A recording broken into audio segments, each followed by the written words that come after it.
ఆయన బలమును ఆశ్రయించను అన్నాడు. ఏంటి మరి దేవుని బలం ఏంటి అని మనం ఆలోచన చేస్తే, ఆయన మాట ద్వారా అద్భుతాలు కలిగినాయి, ఆయన మాట ద్వారా సృష్టి కలిగింది, ఆయన మాట ద్వారా సముద్రం నిమ్మలంపరచబడింది, ఆయన ఉమ్మి ద్వారా అద్భుతం జరుగుతూ వచ్చింది.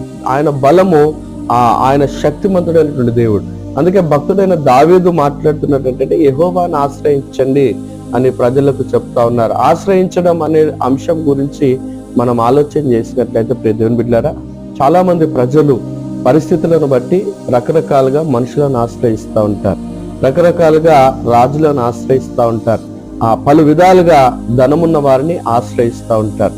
ఒకవేళ మనుషులను ఆశ్రయించిన, రాజులను ఆశ్రయించిన, బలము కలిగిన వారిని ఆశ్రయించిన, అధికారులను మనం ఆశ్రయించిన, ఏదో ఒక సమయంలో మనము ఆశ్రయించి మోసపోతూనే ఉంటాం.